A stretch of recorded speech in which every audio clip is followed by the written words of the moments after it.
नमस्कार। अपनों से अपने विचार में आदर्श आप सभी का हार्दिक स्वागत और अभिनंदन करती है। आप सभी को शिक्षक दिवस की हार्दिक बधाई और शुभकामनाएं। आज हम जानेंगे और समझेंगे भारत के सर्वप्रथम दार्शनिक जिन्हें अपने जीवन काल में ही सर्वोच्च दार्शनिक सम्मान मिला, ऐसे महान व्यक्तित्व डॉक्टर सर्वपल्ली राधाकृष्णन जी के जीवन और उनके कृतित्व के बारे में। डॉक्टर राधाकृष्णन जी का जन्म 5 सितंबर 1888 को तिरुतनी मद्रास में हुआ था। 1909 में वे मद्रास के प्रेसिडेंसी कॉलेज में शिक्षक बने। लगभग 10 वर्ष बाद ही उन्हें मैसूर विश्वविद्यालय में दर्शन शास्त्र के प्राचार्य का पद संभाला और वर्ष 1921 में कलकत्ता विश्वविद्यालय में प्रतिष्ठित दर्शन के जॉर्ज पंचम प्रोफेसर पद पर अपनी सेवाएं प्रदान की। वर्ष 1926 से 1952 तक राधाकृष्णन को ऑक्सफोर्ड तथा शिकागो विश्वविद्यालय में कंटेम्परेरी रिलीजन और फिलॉसफी के शिक्षण का अवसर मिला, जिससे उनकी ख्याति पूरे विश्व में फैल गई और उन्हें एक उच्च कोटि के विद्वान के रूप में प्रतिष्ठा मिली। आंध्र तथा बनारस विश्वविद्यालय में कुलपति, विश्वविद्यालय अनुदान आयोग के अध्यक्ष तथा मॉस्को में राजदूत के रूप में सेवाएं देने के बाद राधाकृष्णन जी ने 10 वर्ष तक भारत के उपराष्ट्रपति के पद पर कार्य किया तथा 1962 में भारतीय गणतंत्र के राष्ट्रपति पद को सुशोभित किया। जब ये राष्ट्रपति पद पर सुशोभित हुए थे तो उस समय जो समाज का बुद्धिजीवी वर्ग था उसने एक स्वर में घोषणा की कि प्लेटो की भविष्यवाणी सत्य हो गई। देश का सर्वश्रेष्ठ शासक दार्शनिक होना चाहिए। ऐसा इसलिए कि आप सभी सोचिए कि हम लोग कोई भी डिग्री ले लें, हम एमए इंग्लिश करें या एमए हिंदी करें या एमएससी केमिस्ट्री करें या फिजिक्स करें, कोई भी हम डिग्री ले लें, पर जब हम लास्ट में हम उसमें डॉक्टरेट करते हैं तो वहाँ क्या लिखा होता है? डॉक्टर ऑफ फिलॉसफी, है ना, पीएचडी। मतलब यानी कि आपको उस विषय का जो अल्टीमेट नॉलेज है वो हो गई है, जो हाईएस्ट नॉलेज है वो आपने प्राप्त कर ली। इसीलिए फिलॉसफी को मतलब हाईएस्ट लेवल ऑफ नॉलेज कहा गया है। और तो हम इनके विषय में जानेंगे और समझेंगे। इसके बाद यदि हम इनकी प्रमुख बुक्स के बारे में बात करें तो कौन कौन सी इन्होंने लिखी, यदि इनको पूर्वी दर्शन और पश्चिमी दर्शन दोनों के बीच का संपर्क अधिकारी कहा जाता था, liaison officer of east and waste.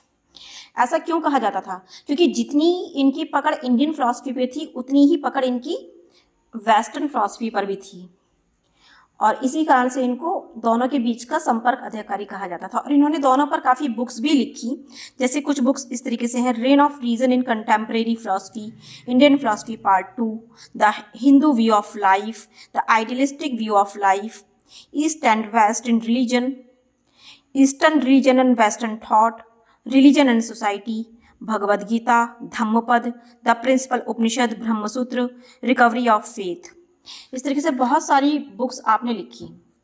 तो इनको मतलब दोनों ही प्रकार के दर्शनों का पूरा ज्ञान था और अच्छे से करते थे। पर फिर भी यदि हम इनके मूलतः व्यक्तित्व को देखें तो जो व्यक्तित्व से थे ये अद्वैत वेदांत के समर्थक थे और उनका संपूर्ण दर्शन भी अद्वैत परंपराओं की ही अनुकूल है, जिसके अनुसार जो परम तत्व है वो एक है, अद्वैत है, सभी विकारों से परे है और इसे निर्विकार निर्विरोध तत्व ब्रह्म कहते हैं।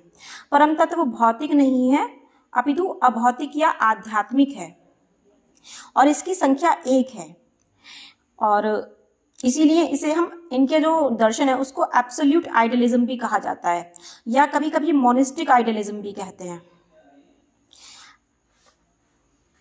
और फिर इन्होंने गॉड के विषय में भी काफ़ी कुछ कहा, जैसे मतलब गॉड एंड एब्सोल्यूट, ईश्वर और निरपेक्ष सत्य, उसके विषय में आपने कहा कि ब्रह्म, परमात्मा और ईश्वर तीन अलग अलग नाम हैं जिनसे हम एक अवर्णनीय आश्चर्य और रहस्य का बोध करते हैं, जिसे हम अनुभूत करते हैं। वे भिन्न न होकर एक ही तत्व के त्रिविध रूप हैं। जब हम आत्मा की बात करते हैं तो उसे परमात्मा कहते हैं। जब हम सृष्टि के स्वामी के रूप में देखते हैं तो उसे ईश्वर कहा जाता है, और जब हम उसके लोकोत्तर व्यापक रूप को देखते हैं तो उसे ब्रह्म कहते हैं। भारतीय दर्शन का ब्रह्म ही वेस्टर्न फिलॉसफी का निरपेक्ष सत्य है, एब्सोल्यूट है। जो निरपेक्ष सत्य है वो क्या है? शुद्ध चेतना, शुद्ध स्वतंत्रता और अनंत संभावनाएं हैं। इसके अतिरिक्त राधा कृष्ण जी ने एक बहुत ही अच्छा स्टेटमेंट दिया था जो मुझे तो काफ़ी कुछ प्रभावित करता है जीवन में, कि परम चेतना जो है वो सभी स्तरों में अभिव्यक्त है। हम किसी भी लेवल पर देखें वहाँ परम चेतना है, पर उसके जो अभिलक्षण है वो अलग अलग हैं। जैसे यदि हम देखें कि परम चेतना पत्थर में सुषुप्तावस्था में है, पौधों में श्वास के रूप में है, पशुओं में संवेदना के रूप में है, तो मनुष्य में आत्मचेतना है। The absolute reveals itself in all these but differentially in each. The ultimate reality स्लीप्स in stones, breathes in plants, feels in the animals and awakens to self consciousness in human। मतलब मनुष्य ही एकमात्र ऐसी प्राणी है जिसके अंदर आत्मचेतना है। इसके बाद यदि हम कहें कि ज्ञान, तो इन्होंने ज्ञान प्राप्ति के तीन साधन बताए, जिनमें पहला है इंद्रियजन्य ज्ञान, दूसरा बौद्धिक ज्ञान, तीसरा अंतःदृष्टि ज्ञान। अब हम इन तीनों ज्ञानों के विषय में जानेंगे। जो इंद्रियजन्य ज्ञान है वो कौन सा ज्ञान है? नाम से ही पता चल रहा है, सेंस एक्सपीरियंस, मतलब ऐसा ज्ञान जिसे हम अपनी इंद्रियों के द्वारा प्राप्त कर रहे हैं, आँख, नाक, कान, जीभ, त्वचा, जिससे हमें रूप, रस, गंध, शब्द, स्पर्श आदि का ज्ञान होता है।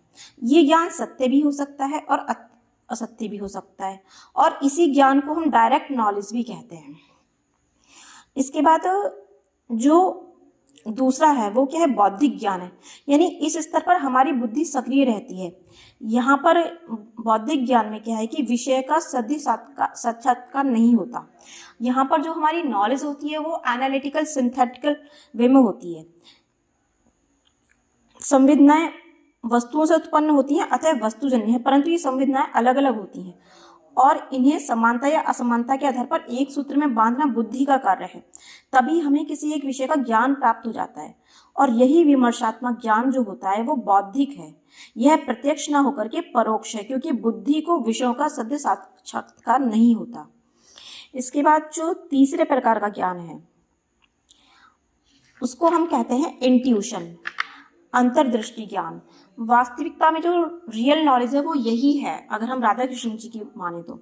अंतर्दृष्टि ज्ञान सर्वोच्च ज्ञान, इसकी हम परिभाषा तो नहीं दे सकते परंतु अनुभूति कर सकते हैं। जैसे आपने देखा होगा कि बड़े बड़े आप्त पुरुष, उनके वचन वो मान, जैसे किसी को अचानक ज्ञान होता है, इमीडिएट नॉलेज, तो ये इस श्रेणी में ज्ञान आता है जिसको किसी भी प्रकार के प्रमाण की आवश्यकता नहीं होती, जो स्वतः प्रमाणित होता है, क्योंकि परिभाषा तो बुद्धि की देन है, और जो बुद्धि से परे है, जिसे बुद्धि परिभाषित नहीं कर सकती, वो क्या है? इंट्यूशन। और इसलिए इस ज्ञान को सदैव ज्ञान, साक्षात ज्ञान तथा तात्कालिक बोध आदि नामों से जाना गया है।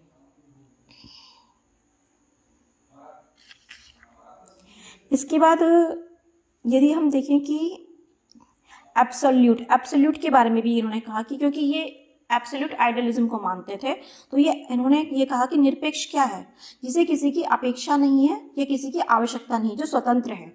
इस दृष्टि से परम तत्व ही निरपेक्ष माना गया है, क्योंकि परम या अंतिम होने के कारण किसी अन्य की इसे अपेक्षा नहीं। हम ये कह सकते हैं कि अंत को भी आदि की अपेक्षा है, अतः वो निरपेक्ष कैसे हो जाएगा? आदि को अंत की अपेक्षा, परंतु अंत तो अंत है, इसे आदि की अपेक्षा नहीं है। इसलिए जो निरपेक्ष है वो अज है, अविनाशी है। इस तरीके से जो निरपेक्ष यानी परम तत्व है उसको इन्होंने सर्वाधार और स्वतः व्याख्या होना माना है। सर्वाधार वह है जो सभी का आधार है, मतलब सभी का कारण होते हुए भी स्वयं अकारण है और स्वयंभू है।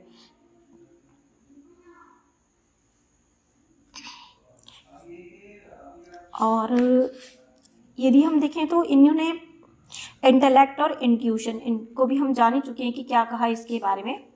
अब यदि हम देखें कि इनकी आदर्शवादी जीवन का विचार क्या था, तो इन्होंने ये कहा था कि दर्शन का जीवन से बहुत ही गहरा संबंध है। हर व्यक्ति अपना जो जीवन होता है अपने दर्शन के अनुसार जीता है। तो इनका ये मानना था कि राधा कृष्ण का जो संपूर्ण चिंतन था वो जीवन को गति, मन को प्रेरणा, धार्मिक भावनाओं को स्फूर्ति प्रदान करने वाला है। उनकी मान्यता है कि यदि हम अपने अंतर जगत की खोज करते हैं तो हमें अपने को शरीर, मन, बुद्धि के तहों से अलग करना पड़ेगा, उसे एब्स्ट्रैक्ट बनाना पड़ेगा। मतलब जो अल्टीमेट जो क्या है कि नो योरसेल्फ, आत्म साक्षात्कार, और इसके लिए जीवन के आदर्श और यथार्थ में समन्वय का पथ प्रदर्शित करने के लिए इन्होंने अपनी कृति भी लिखी, N idealistic view of life. तो इस तरीके से जो राधा कृष्णन थे वो एक बहुत ही उच्च कोटि के दार्शनिक थे और समाज को भी इन्होंने बहुत कुछ दिया। यहाँ तक कि मतलब ये किसी भी पद पर रहे पर इन्होंने पढ़ना नहीं छोड़ा। और हम सभी के लिए एक प्रेरणा स्रोत है। धन्यवाद।